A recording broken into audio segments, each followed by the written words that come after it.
भानु प्रतापपुर उपचुनाव को बहुत सारे पत्रकारों ने कवर किया है और पत्रकारों की ज़बानी आपको समझाना चाहूँगा कि यह चुनाव कैसा गया। भाई साहब बताएंगे, चुनाव के पहले चरण से आप लोग पत्रकारिता कर रहे हैं और देख रहे हैं, यहाँ पर माहौल कैसा बन रहा था? पहले तो चुनाव में ऐसा लग रहा था कि कांटे की टक्कर होगी, लेकिन जिस प्रकार से जो हमने पूरा जो चुनावी कवरेज किया उस पर ही लग रहा था कि कांटे की टक्कर होगी, लेकिन परिणाम इसके जस्ट विपरीत आ चुका है। आप जैसे क्या बता रहे, मतलब कांटे की टक्कर किन से, किन के बीच? ये तीनों के बीच कांटे की टक्कर, लेकिन रिजल्ट इसका विपरीत आ गया है। और दोनों जो भाजपा और जो अकबर कुर्राम जी, उन दोनों का वोट अगर मिलाएंगे तो अकेली वोट कांग्रेस ले गई। आपको ऐसा लगता है कि अकबर कुर्राम साहब ने बहुत कुछ डैमेज किया? हाँ, उन्होंने डैमेज तो किया है, लेकिन जैसे मैं जहाँ तक समझ पा रहा हूँ कि पहले भाजपा को ये लगता था कि वो कांग्रेस का वोट काटेंगे, लेकिन यहाँ उल्टा हो गया है। अकबर राम कुर्राम ने भाजपा का ही पूरा वोट काट दिया। आपके चैनल को और आपका नाम बताएंगे? निपेंद्र ठाकुर, सुदर्शन न्यूज। सुदर्शन न्यूज से हमारे एक भाई हैं।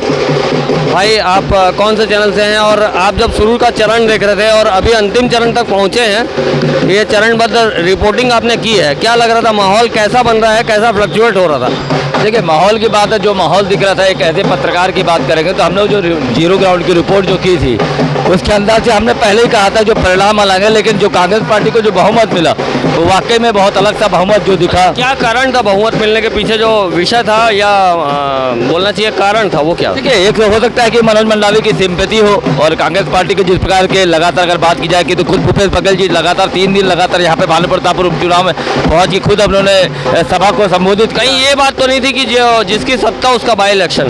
देखिए, इस बात को तो कहा जा सकता है कि इतिहास आप देख लेंगे, इतिहास में गवाह है इस बात का कि सरकार जिसकी भी चुनाव वही जीतता है, ये बात है। और इस बात फैक्टर ये जो बात लॉबी हो रही थी वो लॉबी फिर साबित हो गई है। और मुख्यमंत्री भूपेश बघेल जी खुद यहाँ पे पहुंचे हुए थे, 3 से 4 दिन कुछ सभा उन्होंने खुद की। तो कहा जा सकता है कि सरकार की जो बात थी, जो जिसकी सरकार रहती है वो जीतता है। हालांकि जो फैक्टरों की बात किया तो अकबर राम कुर्राम को जिस प्रकार का बहुमत मिला है, तो कहीं ना कहीं अगली बार अग्रिम जो 2023 का चुनाव होगा एक बहुत बड़ा अहम मुद्दे से होगा। कहीं ऐसा तो नहीं कि मजबूरी की जीत थी यहाँ पर कांग्रेस की और 1 साल का कार्यकाल बच गया और आगे के फिर कार्यकाल में कुछ और बातें अलग हो जाएं? देखिए, आदिवासी समाज बहुत ज़्यादा अलग होकर लड़ा है, बहुत आक्रामकता से लड़ा है। देखिए, आदिवासी समाज लड़ा है जिस प्रकार से आज लगभग अगर बात की जाए तो शायद 2nd या 3rd की पोजीशन में भी लास्ट में जब डिसीजन आएगा तो हो सकता है आदिवासी समुदाय 2nd पोजीशन में पहुंच जाए। ये बात तो आप साबित कर सकते हैं कि अग्रिम भविष्य में जो 2023 का जो बिगुल की बात कर रहे हैं तो निश्चित रूप से भारतीय यहाँ पे जो आदिवासी समुदाय है मुखर रूप से सामने में आएगा। और जो सत्ताधारी है या अन्य जो राजनीतिक दल है कहीं ना कहीं उनके लिए विचार नहीं रहेगा। इस बात को बहुत तेज उनके गहन मंथन में होगा कि आदिवासी समुदाय को अगर अपने फेवर में नहीं लेते तो सत्ता हाथ से छूटने, क्योंकि जिस प्रकार बात की जाए बस्तर के 12 विधानसभा को लेकर, 12 विधानसभा में आदिवासी का बहुल क्षेत्र रहता है, तो एक बहुत अहम भूमिका है आदिवासी समुदाय की। अब अगले 2023 में सरकार या अन्य दल जो भी होगा वो आदिवासी समुदाय को कैसे हैंडल करता है, ये बहुत बड़ी बात होगी। क्योंकि आप देख रहे हैं इससे पहले भी भारतीय जनता पार्टी ने जो चिंतन शिविर लगाया, क्योंकि कहा जाता है कि सत्ता की सरकार के लिए सबसे पहले बस्तर की जो राजनीति अहम भूमिका निभाती है, तो 12 जो विधानसभा सीटों अहम भूमिका निभाएगा। अब 2023 में सरकार या जो अन्य दल हो किस प्रकार आदिवासी जो समुदाय की बात करें, बीजापुर, सुकमा या बस्तर, कांकेर जो भी बात करें, उसको कैसे हैंडल करती है देखने का विषय अग्रिम भविष्य में होगा। आपका नाम और संस्थान का नाम बताएंगे, कहाँ से पत्रकारिता करते हैं? विनीत कुमार सक्सेना हूँ, IND24 बस्तर ब्यूरो हूँ मैं। दिलीप भाई हैं, बस्तर के ब्यूरो हैं और भी पत्रकार हैं हमारे साथ। भाई साहब, आपका नाम और संस्थान का नाम बताइएगा। और ये जो चुनाव देख पा रहे हैं इसको आपने चरणबद्ध तरीके से रिपोर्टिंग करी है, हमने भी करी है, आपने क्या देखा, क्या पाया? मेरा नाम श्रवण कुमार बेसरा है, मैं बंसल न्यूज़ से हूँ। और अभी जो चुनाव मैंने देखा है वो बहुत ही भाजपा के लिए टफ कहा जा सकता है। जिस तरह के सर्व आदिवासी समाज ने यहाँ पे दूसरे पायदान पे जो आया है और कांग्रेस प्रथम पायदान पे आया है, तो जिस तरह के हमने एक चुनावी जो आरोप, ऐसा लगा कि आदिवासी समाज ने हिला के रख दिया दोनों राष्ट्रीय दलों को। निश्चित तौर पे दोनों जो पार्टी के लिए जो है सर्व आदिवासी समाज के जो कैंडिडेट है अकबर कुर्राम ने बहुत ही कम समय में जो है एक बड़ा चुनौती दिया है 2023 चुनाव को लेकर, मैं ये कह सकता हूँ। क्योंकि आने वाला समय में 6 महीना बाद फिर चुनाव है, हो सकता है इस बार आदिवासी समाज अगर कोई अलग पैटर्न में चुनाव लड़े तो यहाँ पे कांकेर में जीत सुनिश्चित भी हो सकती है, कुछ भी कहा नहीं जा सकता। जी, आपका नाम और संस्थान का नाम बताएं। श्रवण बेसरा, बंसल न्यूज़ कांकेर। बंसल न्यूज़ के पत्रकार हैं श्रवण भाई। मैडम, आपको भी हम देख रहे थे आप भी लगातार रिपोर्टिंग अपने चैनल को दे रही थी। क्या लगता है ये जो शुरू से लेके अब तक का जो विश्लेषण आया, फ्लक्चुएशन आया, कभी कांग्रेस पार्टी ऐसा लग रहा था कि आदिवासी समाज कभी आगे बढ़ जाएगा, ऐसा ना हो, लेकिन फिर से ऐसा हुआ कि कांग्रेस पार्टी की जो पेटियां खुली उसके बाद में कांग्रेस पार्टी को एक तरह से क्लीन स्वीप बहुमत मिलते गए। इसको किस रूप में देखती हैं? आपका नज़रिया क्या था उस वक्त का जो सोच था वो क्या है? देखिए, जिसकी सरकार होती है। आपका नाम और संस्थान का नाम? जी, मेरा नाम तो पहले खुशबू ठाकरे है और मैं टीवी 27 की रिपोर्टर हूँ और रायपुर से बिलोंग करती हूँ।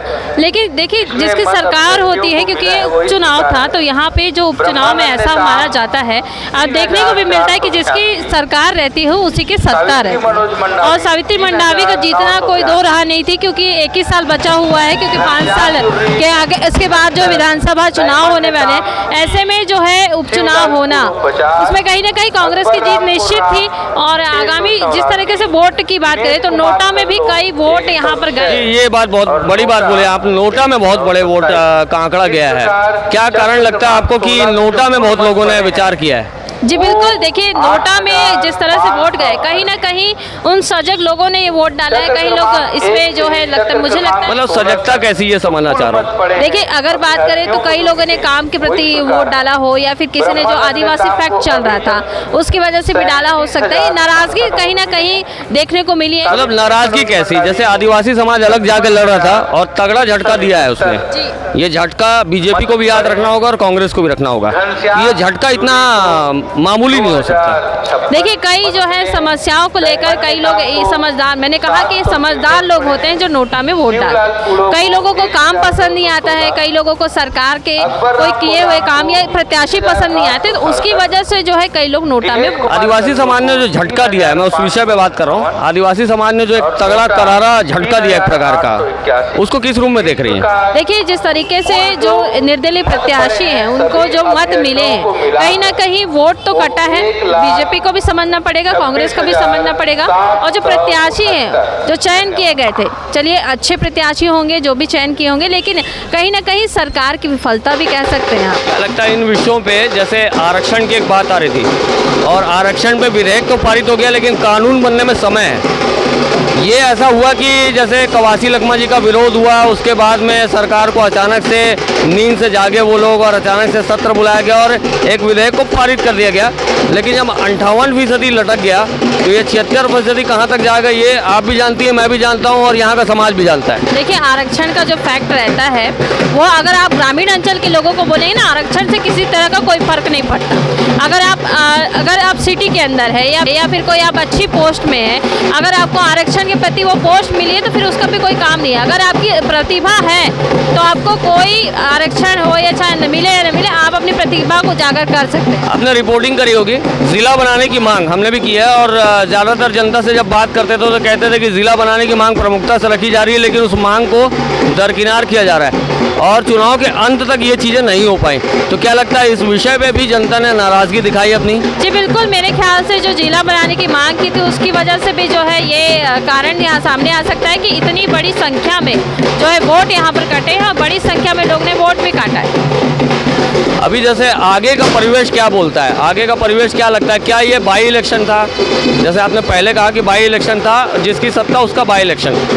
तो आगे आपको परिवेश क्या लगता है? ये 1 साल का चुनाव था करके मजबूरी थी जनता की, ऐसा भी मजबूरी का एहसास हुआ कहीं? जी बिल्कुल, जिस तरीके से कहा जा सकता है कि 1 साल का चुनाव बचा है, तो कहीं ना कहीं 1 साल के चुनाव में जो उसकी सरकार रहती है उसी की सत्ता रहती है, मैंने आपको पहले ही कहा। तो ये बाई इलेक्शन ही था और लोग ने जो है एक बार कहा कि अगली बार फिर विधानसभा चुनाव होने वाले, तब जो होगा अगर कांग्रेस जीत के आती तो उसकी उपलब्धि हो सकती है, नहीं तो अगर दोबारा चुनाव होता है तो कहीं ना कहीं कांग्रेस या बीजेपी से। एक अंतिम सवाल है, ग्राफ किसका गिरा, क्या महसूस कर पा रही है? देखिए, मेरे ख्याल से दोनों पार्टी का ग्राफ यहाँ पर गिरा है और जिस तरीके से वोट कटे हैं, कहीं ना कहीं निर्दलीय प्रत्याशी को इन्हें एक अच्छी कड़ी टक्कर यहाँ पर दी। ये पत्रकारों से बातचीत और साफ तौर पर जैसे आप बातचीत में समझ पा रहे होंगे, बहुत सारे फैक्टर हैं और ये सारे फैक्टर, सारी बातें, जनता की आवाज़, जनता की मांगें, हमने ये कोशिश की कि पत्रकारों से भी समझा जाए। मैं खुद उस जगह पे खड़ा था, दिन सुबह से लेकर शाम तक मैंने भी खुद एनालिसिस किया। कई सारे विषय हैं जिनको देखते हुए, लेकिन इन चीज़ों में सबसे बड़ी बात देखने को मिलेगी, जो आदिवासी समाज के ओर से जो कैंडिडेट खड़े हुए थे अकबर राम खुर्राम साहब, उनकी वजह से कहीं ना कहीं बहुत बड़ा डैमेज हुआ और ये बहुत बड़ा चिंतनीय विषय राष्ट्रीय दलों के लिए है। आने वाला परिवेश कैसा होता है, आने वाले चुनाव कैसे होते हैं, 1 साल का वक्त है, ये देखने वाली बात होगी। ये विश्लेषण, ये खबरें आपको कैसी लग रही हैं ज़रूर बताइएगा। मंच आपका है, कमेंट बॉक्स में अपनी बातें ज़रूर रखिएगा। हमारे से कुछ सवाल छूट गए होंगे तो वो भी लिखिएगा, क्योंकि फ्लो में सब कुछ होता है। और अगर आपकी कोई इस वीडियो पर राय हो वो भी ज़रूर रखिएगा, इस वीडियो को ज़रूर आगे बढ़ाइएगा। नेशनल फर्स्ट एबीके न्यूज़ के लिए मेरे सहयोगी जवाहर के साथ में मैं हूं शशिकांत तिवारी।